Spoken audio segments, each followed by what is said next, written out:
Now let's dive deep into this big LGBTQ story for today. I'm Faye Watt, and let's queer up trans rights. Pentagon confirms it will kick out trans members by Trans Day of Visibility, March 31st. In a move that further intensifies the Trump administration's efforts to purge transgender individuals from the military, the U.S. Department of the Navy has issued new procedures for removing transgender service members. This directive, filed in federal court on Thursday, orders involuntary separations of personnel with a history of gender dysphoria after March 28th. It follows the administration's previous orders reversing policies that allowed transgender individuals to serve openly.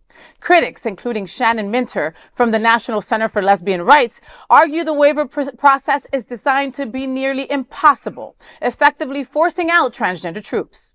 Minter described the situation as extortion, noting the policy leaves service members with life-altering decisions. Legal challenges to the ban are ongoing, with the U.S. District Judge Anna C. Reyes questioning the lack of evidence supporting the administration's claims and the feasibility of the waiver process. Reyes is expected to rule on a preliminary injunction by March 19th, which could block the implementation of the policy.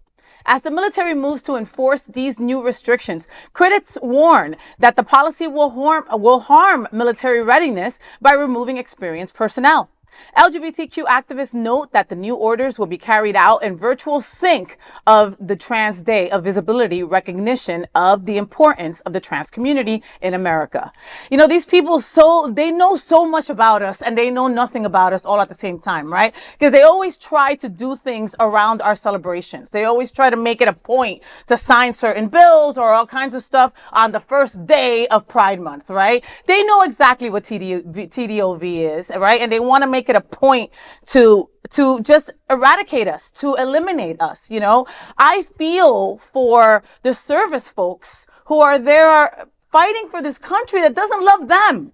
You know what I mean? Like, I can't understand that, you know, and if you speak to anybody who is in the military, most are so proud to be service people. Yeah. You know, to represent this country, to fight for this country, even though things like this are happening, you know, it's no coincidence that they want to do this by TDOV. It really isn't, you know, but this brings me back to us talking about this happening a couple of weeks ago, and there being a mention about that they don't even know how many transgender folks are actually actively working in the military. So how are you going to get them out if you don't even know where they're at? I know. Where's the screening process for something like that? You know what I mean? But it's kind of like, you know, you have to think, you know, some people have to, you know, possibly make a choice. It's like, you know, do I identify as transgender now, or do I identify as one of the other two sexes now that I'm required to check off on the box, you know? So it's disheartening, you know, just to see that, especially from qualified people that are serving in our military, that are protecting us from our country and stuff.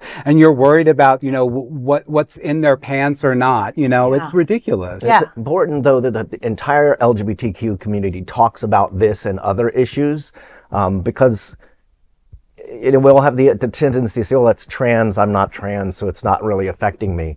But the current administration has already gutted leadership of the 4 branches of military service, 5, 6, if you want to count Space Command.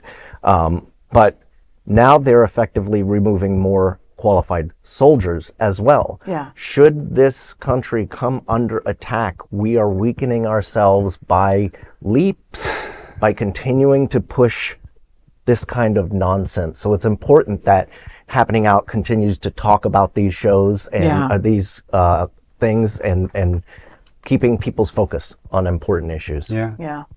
It's still, I mean, it brings me to almost tears, just, you know, having to make those choices, like Edward said, right? You know, if you're in the military, you and your family have health care, you and your family maybe have a place to live, you and your, you know, all these things, it would literally change your whole world. Right, you'll lose those things. You will lose those things. Aside from also losing yourself. Right. You know, because nobody wants to be dead named. Nobody wants to be dead gendered. We will continue to follow the story, but I mean, honestly, it breaks my heart. That is the big LGBTQ story for today, and there is no other queer nonprofit media platform like this in the entire world. Support our LGBTQ stories by subscribing